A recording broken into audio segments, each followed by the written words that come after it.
Hello everyone, and welcome to the very noisy Q&A Cafe. I want to welcome the viewers at home and the audience here at the Georgetown Club.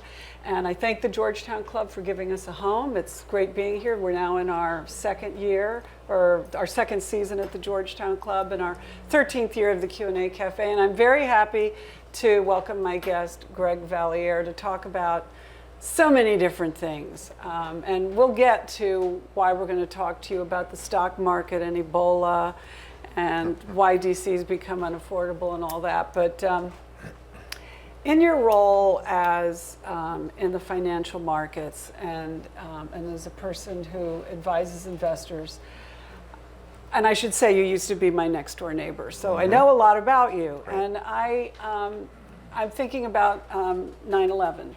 Sure. This show started because of 9/11, and I've always told your story because it really moved me, because you were living in New York and in Washington, but I'll let you tell your story the morning of 9/11. Hadn't thought of it in a while. Great to see you, by the way. Great to see you. Really happy to be here. I was running late for the World Trade Center on 9/11, and we had in my office the longest morning meeting. It went on and on and on. So instead of getting there on time, I saw it all happen in front of me.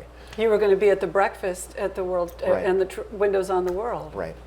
So I probably should go to Mass every Sunday and be thankful, tithe or something, but I felt very fortunate that I managed to. And I have dear friends who were down there and saw everything and refused to talk about it. How many minutes did you miss it? I mean, at what juncture did you decide you couldn't make it to the breakfast and didn't go?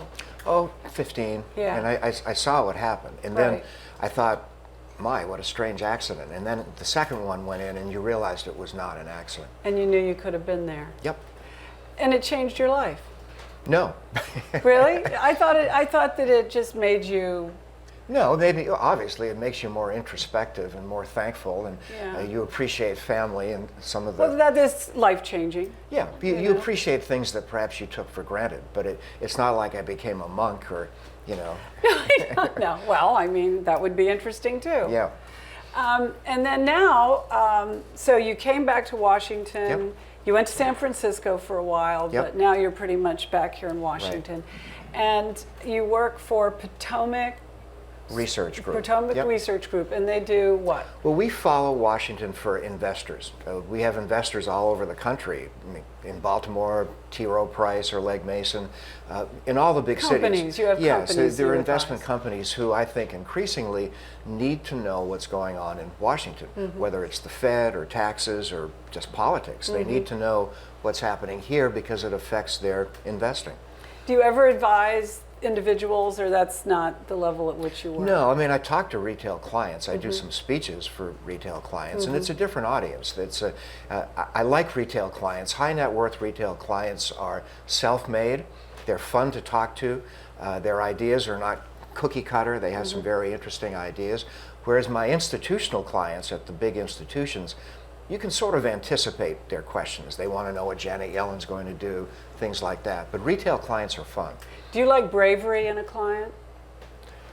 Sometimes. I like people who think outside of the box. Sometimes I learn something. And one of the reasons I love traveling as much as I do, and I average 4 or 5 flights a week, one of the reasons I enjoy going around the country is that you learn from people. You find out what really interests people, and it sometimes is different from what people inside the Beltway are saying. There's a dichotomy. Yeah, that really is always one of the most refreshing things of getting out of Dodge. Your big investors, are they more relaxed, less relaxed? How are their attitudes changing, say, compared to 4 years ago, 3 years ago? Let me sound like a contrarian, which I love to do. I think the big institutional investors are relieved that we got the correction out of the way. We've been talking about a correction for 2 or 3 years, and we finally got one. I think this allows the professionals to rebalance their portfolios.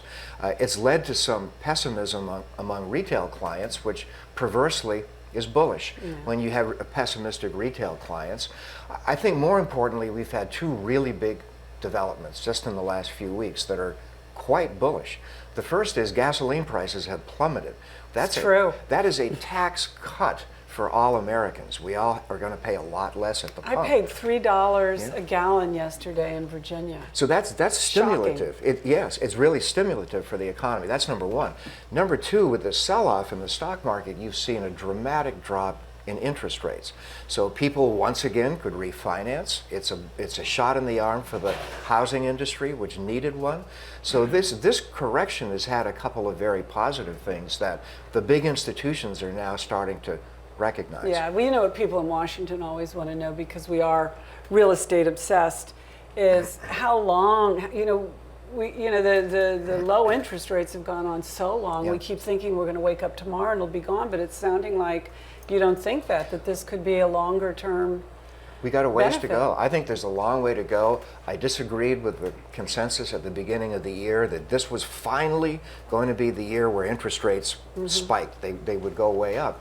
There's a couple of really important reasons why that hasn't happened. Number one is still a remarkable absence of inflation. There's no real sign of inflation anywhere. In fact, in Europe and elsewhere, they still worry about deflation. Why? Why is there an absence of inflation? Lack of animal spirits, a lack of robust economies, still very, very soggy labor markets, which haven't fully healed. The other reason why rates are so low in the U.S. is that the U.S. is the ultimate safe haven. You have problems in Ukraine, you have problems with ISIS. Well, investors look at the U.S. despite all of our flaws. We have plenty. Washington has plenty.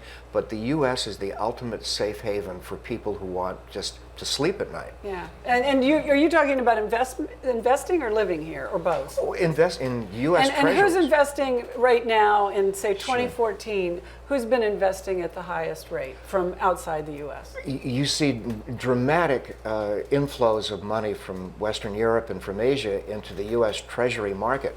Even though the yields are lousy, the yields are 2.25% on the Treasury 10-year bond yield, but at the same time you see demand from around the world because it's safe. Our political system might look a little wacky to you and me, but for foreigners, our political system is safe. You also are starting to see a big inflow of Asian money and some South American money into our real estate markets. In Miami, for example, a huge inflow of Latin American money. On the West Coast, you see more and more Chinese money chasing real estate right now. Is that good or bad for the average person, though? What does that mean to the, somebody who isn't in the markets, a taxpayer who hears it on the news and doesn't know what it means to them? So I'll sound like an economist. On the one hand, it's a good story, because if you have an investment like real estate, like your lavish mansion up in Georgetown, I would say that real estate is going to hold up very well because of the surge of foreign buying that's coming in. On the other hand, if you're younger and you're looking for your first starter home and you want to get into the real estate market, things may start to get a little pricey. That's the downside. You talk to almost any millennial right now and they'll tell you it is, or talk to their parents who are subsidizing. Depends on where. I spent a lot of time in Kansas City. I was in Milwaukee last week. I travel all around America, and in many parts of America, real estate is still very affordable.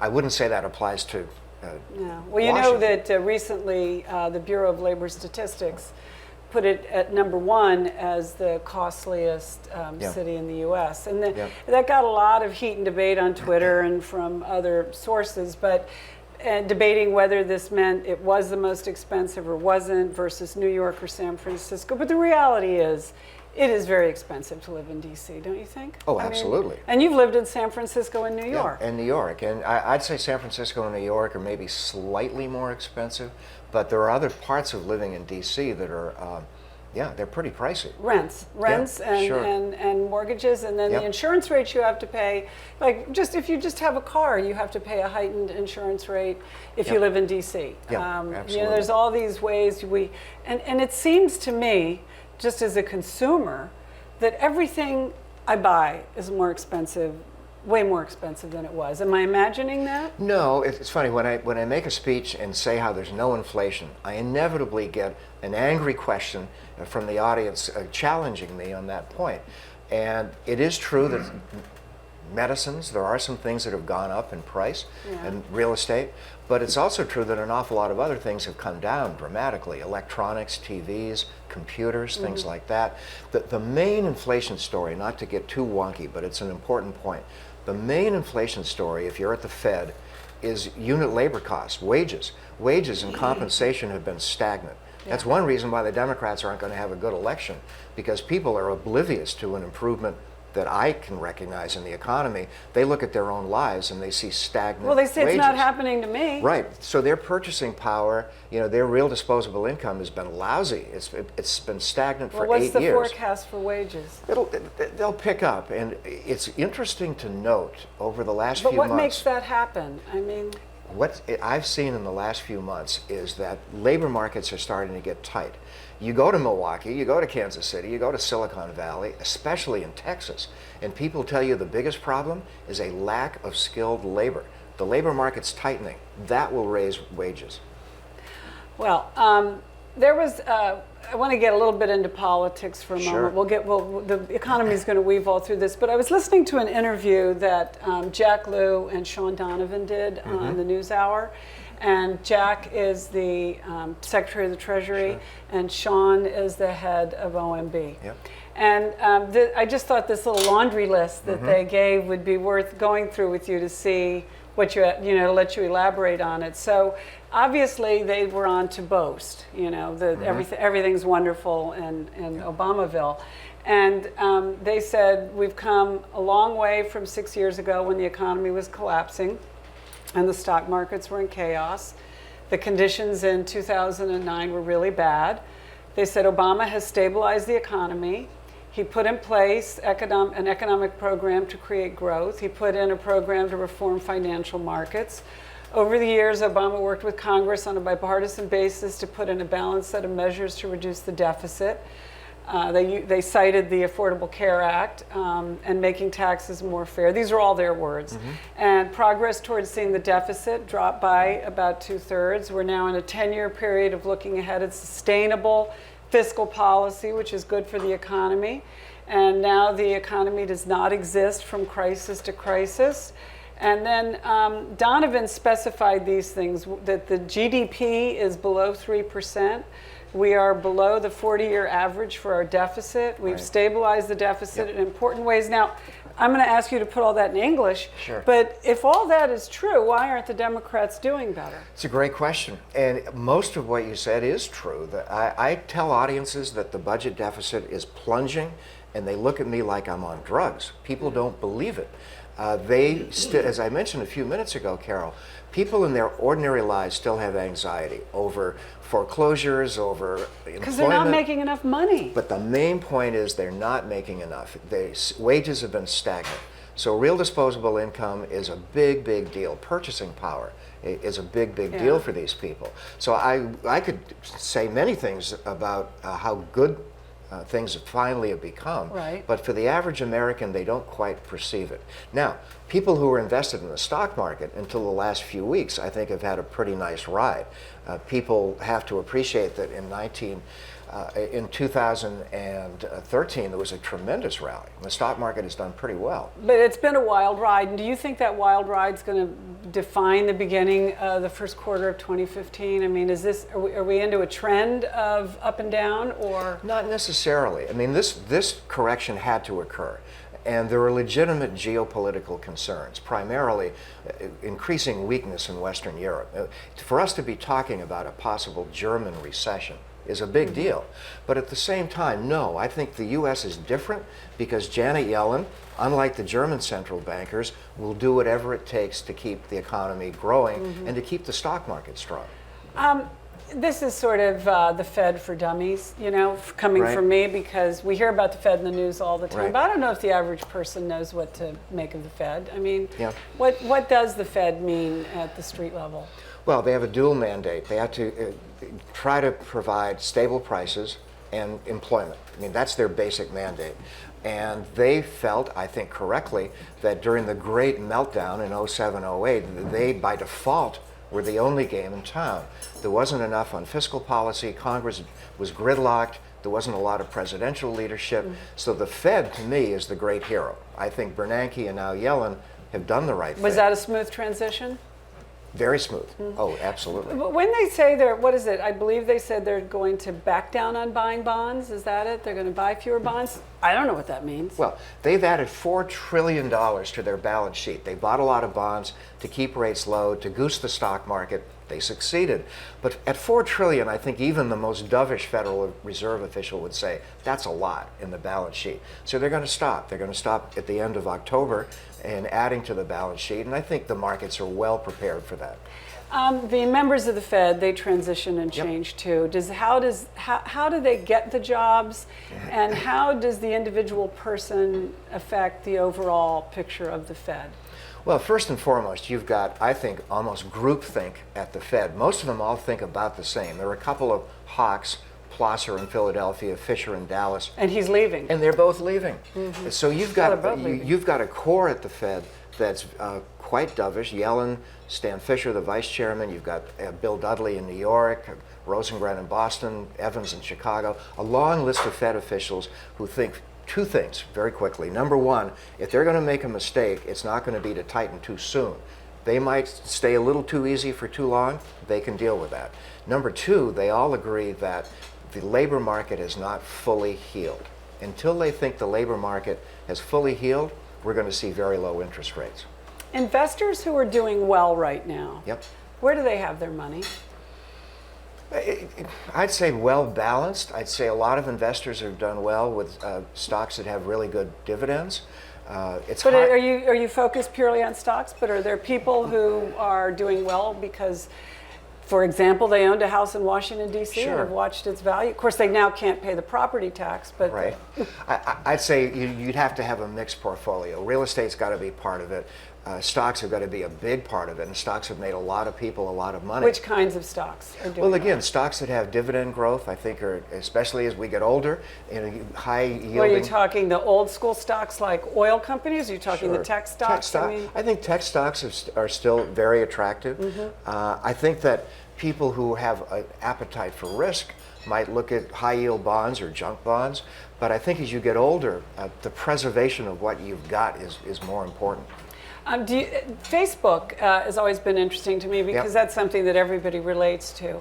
And if I recall, I don't remember exactly what their opening price was, but they opened as a flop in a way. But now the stock has actually gelled and is doing well. It's doing well, but I've always thought that you make money with singles and doubles. People who are looking for triples or home runs often get burned. And I think the better way to accumulate a decent balance sheet is not looking for the next hot IPO. You might make money, but you might not. But the average investor doesn't have access to the next hot IPO, do they? Right, that's right. So let's say you're somebody who thinks, okay, we're coming out of the recession. Is it fair to say that? Well, believe it or not, the recession ended statistically in the spring of '09. Most people don't believe that. Yeah, because they didn't get a raise. They didn't get a raise. But no, the recession is well in the rearview mirror right now. So they say, I think I might get into the stock market. What's the best way for a person to get into the stock market? Gee, I'm not a broker. I'm more of a No, but I mean, if policy you're guy. just, I know, but in terms of, in the scope of investments, should it be, I believe in the theory, if it's something you use, invest in that. Yeah, find a good fund. I mean, there are so many good funds out there. Buy the Barron's. I'm not sure it's worth $5 every weekend, but buy the Barron's and take a look at what funds perform well. And I think that would be a good place to start. What funds have a good track record, not just half a year, but 5 years, 10 years, who will make you money, maybe not number one, but always have a steady return. So looking at Barron's over some weekend is very educational. So it still exists. Yes. I didn't even know that. Yep. What is good reading for somebody who wants to understand the markets? What do you recommend? Wow. Your newsletter, of course. Yeah, my newsletter. No, I mean, there's so many things that I look at in the morning. I mean, a lot of stuff is just political, like The Hill, Politico, Roll Call, National Journal. There's a lot of great websites, like the Reuters website, the Bloomberg website is good, CNBC has a pretty good one. And then there's, the Wall Street Journal, the Financial Times is great. The Post doesn't do a great job on purely business or Fed stuff. New York Times does a very good job. But those specific investor publications like Barron's Right. You know, I'd say Barron's or the FT. The FT is really excellent. Yeah. The FT is not for a novice investor. It's for Right. people who are really into Who this know how stuff. to read it. Yeah. Yeah. And you know, the political thing. We got the midterms, Yep. but you know, bigger than that is we're going to have a presidential Sure. election. And doesn't a presidential election, at least for the average guy, have a positive effect on things like interest rates? Because nobody wants to be in a position, I would imagine, to be the party that's raising interest rates when you've got the White House up for grabs. Well, if some of my friends at the Fed were here, they would take issue with that they are not influenced by politicians. And Well, I didn't say I know what I'm talking about on this subject. I think you'd probably have to go back to Richard Nixon and Arthur Burns to see a real influence on the Fed, which Nixon clearly had. But no, I'd say that presidential elections matter. And if I could digress for 1 second on Hillary, Yeah. who I would have to say right now is the favorite to become the next president. It's hardly a shoo-in. But the big thing for her is that the demographics of a presidential election are different from the demographics of a congressional election. Far more young people, women, minorities, which plays to her strong suits. So if she wins, would the markets be worried? I'm not necessarily sure they would. They'd be worried if Elizabeth Warren became the next president. I think they'd be worried by Rand Paul because of his views on the Fed. But I think Hillary would be someone the markets could live with because A, she has tons of friends on Wall Street. B, I think she's far more moderate than Obama. And C, I think the House stays Republican for quite a while. So she'd have a checkmate against any kind of more radical proposals. I think the markets could live with her pretty well. What about Jeb Bush? You know, I tell all my friends are joking now. If it's another Bush-Clinton race, we can keep our 20-year-old cars and have the same bumper stickers. You know, the idea of a Clinton-Bush race is not real exciting, but I'd have to say that that's a plausible scenario. For the Republicans, they have to stop appealing to old white men. They have to get a more exciting, youthful, dynamic, ethnic appeal. So I think Isn't that something he's preaching? I mean, isn't that part of Jeb Bush's message to the party? I'm not sure he's that face of change that you need. I could see at some spot on the ticket Marco Rubio. I think Rubio, being Hispanic, coming from a different part of the country, being young, I think he could be a significant player. What will need to be the makeup of each ticket to be compelling to voters in 2016? Do you think relevant to voters? My take is that Hillary cannot say it's more of the same. Even though I would argue the economy is good, the public needs to see something different. But who needs to be her running mate? Oh, I think someone like one of the Castro brothers, or I think she needs a young, dynamic, ethnic running mate. I think that would be high on her, very high on her And list. so if it were, and then in the Republican Party, whether it was Rubio or Bush, I mean, what kind of dynamic? So you think there needs to be this mix, this ethnic mix on whatever ticket there is? We could go off on a long tangent on this, but I would just say that if you talk to all the Republicans, you may have had Karl Rove on your show. Not yet. If you talk to a lot of the Republican poll takers and policymakers, they are going to have problems nationally in a presidential election if they can't get over their problems with women and Hispanics. You can't win the White House with the numbers they get with women and Hispanics. So immigration has to be dealt with. Boehner would like to, but I don't think he's going to get his chance to deal with it. And on women's issues, I think that goes to Hillary's strength. So that's why I think she's the favorite. What will we see between now and then? The Right. midterms are likely to change the composition of Congress. Yeah. What will that? Who are the winners and losers if there is an all-Republican House and Senate? I mean, we've Sure. had it before. Sure. But who wins and loses in that dynamic? If we get an all-Republican Congress, and things are looking that way, at least right now, I think 2 or 3 big stories erupt early next year. There'll be an effort to kill Obamacare. It'll fail for the 1 millionth So it'll be a time. waste of time. Total waste of time. But they may kill the device tax. They might alter Obamacare. They'll push for Keystone Pipeline. I think there's a chance they could make progress on that. The main issue next year, if the Republicans control both houses, is tax reform. I think there's going to be a real push, especially for corporate reform. And if Paul Ryan is the Ways and Means Committee chairman, I think he will be, I think you could see corporate tax reform move by mid-year. and I think it could move in the Senate as well. Now, whether the White House would take a bill that's revenue neutral, doesn't raise revenues, that's debatable. But I think the big story for investors next year out of Washington, domestically, is tax reform. Well, the leadership, who will be the leadership? I mean, does Boehner have a lock on his job? You know, I thought Boehner would go by Christmas of this year, but there was a little air pocket. That was Eric Cantor's loss in the primary. Yeah. And I think since Cantor lost, Boehner feels he's got to stay for another year or two. He bought a big condo south of Naples in Marco Island. I think he'd like to go play golf and drink wine. Many of us would. Yeah. But I think Boehner stays for a while longer than he would have preferred to stay. Who wants his job the most? Probably Kevin McCarthy, but there are a lot of insurgent Tea Party types like Jeb Hensarling of Texas would be certainly in the mix. I think the Tea Party would like somebody a little more aggressive, but I'm not sure they'll get their way.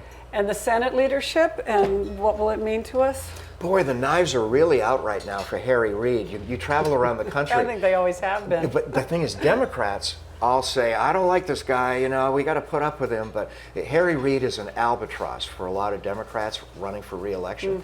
So I wouldn't be shocked to see them talk about Schumer or Durbin. They would be the likely replacements for Reid. I think Reid will stay on, but I don't think it's a guarantee.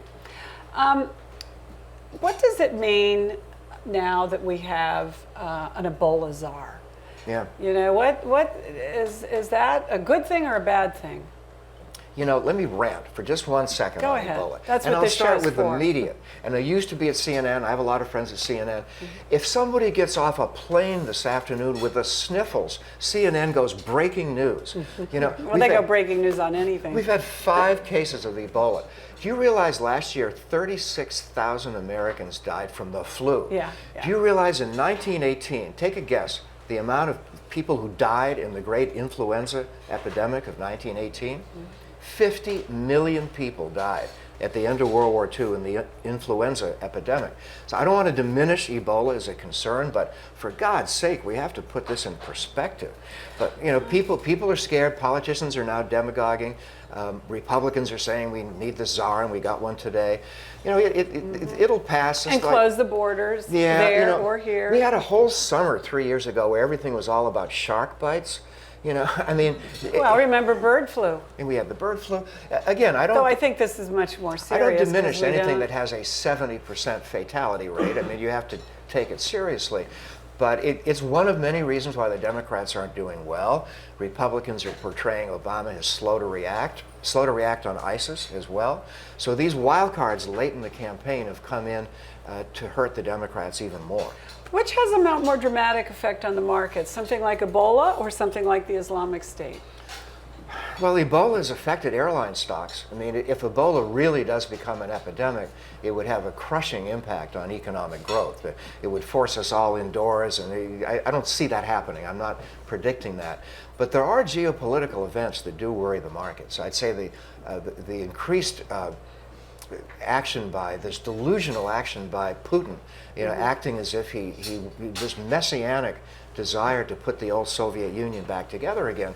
There's a lot of concern that next he may look at Latvia, Estonia, Lithuania, Belarus. You know, you have to worry about Putin. You have to continue sanctions against him. That's very destabilizing for the economy in Western Europe, which would like to sell things to Russia. Then you've got ISIS getting close to Baghdad, taking Anbar province. And I think that's a concern for the markets as well. Then you've got Hong Kong. You've got instability there with the Chinese economy starting to falter. So I would argue, this sounds contrarian, but I love to be contrarian, that Washington is just fine for the markets. The markets like the Fed. They know the election will be okay for the markets. The real problem is geopolitical. Well, but I mean, so how should a person evaluate the world picture in terms of how they set up, or a business, you know, how they set up their own investments? So first and foremost, with this kind of instability, coming full circle to a point we talked about a little while ago, interest rates are going to stay low. First and foremost, global investors, being so nervous, view the United States as a safe haven. And I think that's going to persist for quite a while. Yeah. I don't see any other safe haven out there. I don't see it in Western Europe, Latin America. Asia has some economic problems with China. So I think the U.S., for investors still looks like a very attractive place. Right. What is millennials, the 20-somethings? I have one in my family. You hear about this in Washington, but I don't know if it's across the country. The impact they have, for example, on the auto industry. Sure. In what other ways are they making a difference, and what are people tracking about their impact? I mean, I imagine in their own way they're not unlike the baby boomers at the other end of the spectrum. Sure. Well, they're very bright, they're very savvy, but they've got one very big problem. Most of them are burdened with crazy student loan debt. And you could be in your mid-30s until you pay off your student loan debt. Bernanke talks about his own son who had $250,000 worth of debt when he got out of medical school. Now, Bernanke makes $250,000 a speech now, so I think his son will be okay.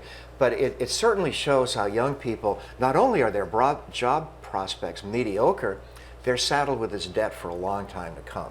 So I don't see them as purchasers of a lot of these things like cars as vigorously as we all did. Well, are there other aspects? For example, in the health industry, they smoke less, I assume. They exercise more. They exercise more. Yep. And I also mentioned the baby boomers. There must be an impact of the baby boomers and how they're changing, and as they go into retirement, and what that means. The big problem coming, just a quick rant on a very important subject. The big problem coming for the U.S., for cities, for states, is underfunded liabilities, which means in English, we have made all these commitments, retirement commitments, healthcare commitments, that we can't meet. You see it even with Chris Christie. New Jersey's credit rating has gone down. He can't meet all of these unfunded liabilities. Look at Chicago. Rahm Emanuel is going to have to impose real pain on the teachers' unions, fire unions, police unions, and if they don't go along with it, he's going to have to raise property taxes, and you'll have flight out of Chicago. So everywhere you look, you see underfunded liabilities. As we all get older, at some point, Paul Ryan, somebody, is going to have an adult conversation with the American public about curbing COLAs, cost of living adjustments. We can't afford it. Where are they going to go live, though, the baby boomers, as they retire? Is there going to be an enormous growth in assisted living, or a different kind of assisted living? I mean, you already see high-end organizations like Four Seasons moving into these residential complexes adjacent to their hotels that really become a kind of luxurious assisted living. But at the other end, is it going to be not unlike the millennials, and that they're going to move in with their kids rather than the kids moving in with them? I think the big change, Carol, was really reinforced by this Arctic surge. What did we call it last winter? The polar vortex? The polar vortex. I can't tell you how many people I talked to this year, the spring and summer, in Pittsburgh or Cleveland or other places in the north, who said, that's it. I'm going to Naples. I'm going to Fort Myers. I'm going to Jacksonville. I think the big change for people 65 and older is how many are going to leave the north for the south, which has huge implications for the electoral college and a lot of political implications. Well, it's desirable living down there. It's warm. It's warm, for one thing, yes. How did you get interested in this line of work? Oh, ever since I was a kid, and the greatest event I had as a kid was shaking John Kennedy's hand. He was campaigning for the New Hampshire primary in 1960. I was a little kid, and my dad took me. My dad was one of these old New Hampshire guys who said, I'm not voting for anyone unless I meet him 3 times. So we met John Kennedy, and I said 2 words. I was terrified. And it really had an impact on me. And of course, his death had an impact on me as well. And that sort of got me interested. And what did you study to give you the skills to do what you do? Journalism and economics. I mean, I think they're both 2 good disciplines to understand economics, but also you're an ex-journalist, so journalists have very good BS detectors. I can say that, right? You can say I didn't say it more explicitly. No, you can't. But journalists have great BS detectors, and I think journalists can write real fast, and I like the discipline that you're trained to acquire in journalism school. But understanding the economy and the markets, you acquired that without. It's a long process. Yeah. I mean, you can't. This is one of these things where I think you can't learn in school. You just have to get a feel for the markets and get a feel for what's really important for the markets. But even at this stage in my career, the most humbling thing is to try to figure out what's fully in the markets and what is not in the markets. People who are brilliant investors say that's the big challenge, because sometimes the markets will fool you. They're very capricious. Well, did when the recession happened, was that good for business or bad for business? Really terrible recession. I mean, if you No, read, but I mean for you. Oh, for me? Yeah. Yeah. We always joke in the office, if it's bad for the country, is it good for us? Yeah. And it was. That recession was a horrible experience. And unemployment spiked a lot higher. We still haven't fully recovered from the 07, 08 recession. But for me as a policy wonk, it was a fascinating period. I always planned when we had this conversation that we wouldn't talk the whole time about business, but that we'd also talk about a shared passion, which is wine, because I remember from the very moment I first moved in next door to you that you brought me a bottle of wine, and even when we were out there pushing our garbage bins out for the morning pickup and whatnot, we'd still always have this dialogue about wine. Sure. And when you moved to San Francisco, now I think that this is a tragic story in many ways, but sometimes it's a funny story too about your driving all your wine to California. Oh my gosh, yeah. Well, I was driving cross country and there was an ice storm in Amarillo, Texas, and my car spun out on an overpass and I was hit on the driver's side by an 18-wheeler going 65 I said this miles wasn't an a hour. happy story, No, but and what did you have in the car? So that goes along with the World Trade Center story. So I had in the car all of my great wine. And after this horrible accident and a lot of broken bones. What do you think the value was of the wine that you had in the car? $2,000, I'm Yeah, sure. yeah. So a bottle of 1982 Hope Rion broke and the jagged edge came this close to my jugular. And I told all my friends, wouldn't that have been hysterical if I had died with my a wine. bottle of 1982 Hope Rion in my jugular? That would be pretty funny. Some people didn't laugh, but the bottle was ruined, of course. Yeah, well, most of it, wasn't everything ruined? Yeah, I mean, pretty and you were much. in the hospital for Pretty a period much, of time, pretty and much. I guess Oh, if another thing about next wine. time ship it. Yes, ship it. So most of the wine was ruined because there was an ice storm and there was cold weather. And I subsequently found out a lot of wine is ruined by cold weather, not hot weather. Hot weather's not good for wine. Yeah, If it extremely gradually hot weather, goes higher, it's okay. But if you go below 32 for a long period of time, the wine loses everything. It just doesn't taste like much. But how did you get interested in wine? How did that start? I had a client in town, and one of my partners says, "Greg, you picked the wine," and I was clueless, and I felt like an idiot. So it was sort of like after that, I saw the Georgetown 10K one year, and I saw everyone run. I said, next year I'm going to run the Georgetown 10K, which I still miss.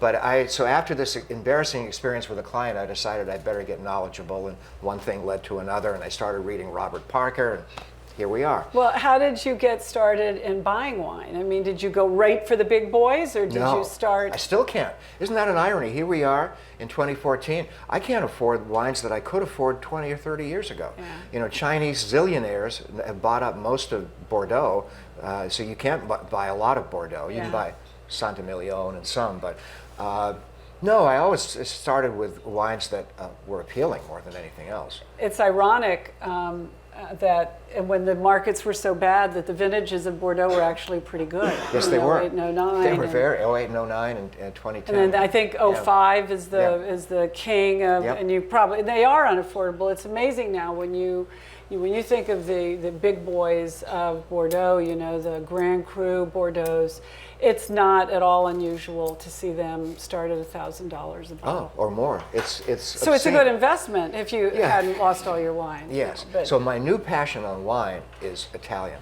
Brunello, Barolo. They're just great wines, and they're not as expensive as Bordeaux. And do you go over there and learn it, or do you just learn it by buying it here at Both. home? We were over there this spring. We go over there, and a lot of very smart people at Bassam's and other wine stores that have taught me a lot. Yeah, and do you keep a wine cellar? I mean, do you store it in a specific way? Sure. Yeah, I think you got to keep it cool. So what do you use? When I had the house next to you, Yeah, there was you a had big a- wine cellar there. right. But no, Now you live in an apartment, Yeah, so. I have ways to tuck things away Yeah. in cool spots and little wine refrigerators. Yeah. Well, what are your picks right now for? Anything out of Italy. They're the greatest wine bargains today. They're delicious wines. They go with food. The 2010 Barolo harvest is maybe the greatest ever. And was 2010 a good vintage throughout Italy, Yeah. or just? Fabulous, wonderful vintage. There are so many great wines coming out of Italy. Yeah. And, California is fine, but when I'm in San Francisco, I'm a pariah because I tell them I don't like California wine as much as European wine. And what is it about California wine you don't like? The lack of subtlety, lack of aging ability. They try too hard to please. They want to be upfront seductive, and I think some of the great European wines are a little shy. They're a little more subtle. I prefer that. Don't you think, though, that with a big, beefy American steak, that nothing goes better than a big, beefy American cab? I don't eat meat. You don't eat meat? Oh, well, then. So, but you're probably, I'd say sure. You want with an American steak, sure. I mean, I don't hate California wine. It's just Right. not my cup of tea. Now, since I last saw you, you started to drink some white wines too. Mm-hmm. I noticed. What brought you to white wines finally? My wife, who has very expensive tastes, white Burgundies are just great. They're fabulous. What's your favorites? Oh, mostly the Sassagna Montrachets. We started to get into Chablis. They're Yeah, really love wonderful a Chablis. wines. They're just great wines. They are. There's a producer that no one can afford called Ravenel. I've had 2 or 3. They're the ultimate Chablis producer, and that's quite an experience to have one. A chef once said to me, I was taking a cooking class, and he said that the lesson he could impart on all of us, and so far as wine was concerned, learn vintages. Mm-hmm. Learn vintages, and Right. that generally, if you've got a good vintage, it doesn't matter what the wine is. So Yeah. if you know your agree. vintages, then whatever your agree. price point is, just buy that vintage. So an easy way to remember, Carol, is that in Europe, there hasn't been a really awful vintage since 2002, where they had floods. 2005 was a drought year. But for European wines, there really hasn't been a bad one until 2013. Mm-hmm. So we went from 2003 to 2013 without a bad year.